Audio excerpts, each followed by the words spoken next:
O Concello de Cambados poderá inaugurar ao fin o museo dedicado ao seu poeta máis ilustre, Ramón Cabanillas. Dende o ano 2009, os diferentes gobernos da vila traballaron con este obxectivo, un soño que se convertirá en realidade agora que a vila deixou atrás as restriccións. Dende o Concello quixeron destacar o traballo de Luís Rei e Paco Fernández.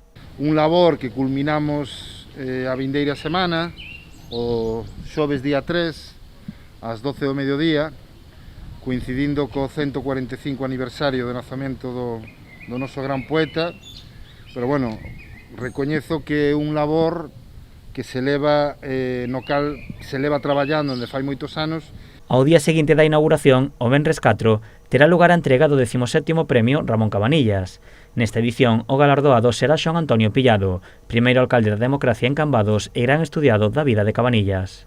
Ese cariño con que coidou o legado histórico que lle deixaron a súa familia, este patrimonio de cartas con Cabanillas do seu avó, os libros que tiña guardados, as fotos, todo ese patrimonio que vai pertencer agora ao Museo Ramón Cabanillas e que a familia Pillado doou pois para os cambadeses. O premiado mostrouse sorprendido e contento por recibir esta distinción. Porque, bueno, un fai o que pode, pero, claro, ao verse ao lado de xente que levou o premio con grandes méritos, pois, bueno, pois non deixa de ser un honor tamén.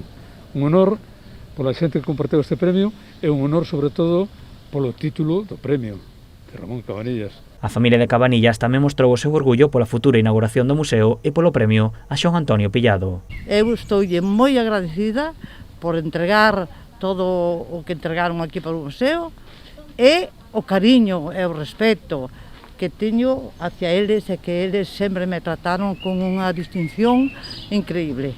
O acto da entrega do 17º Premio Ramón Cabanillas terá lugar o día 4 na Calzada, nun homenaxe ao escritor que contará con música e poesía, entre outros actos sorpresa.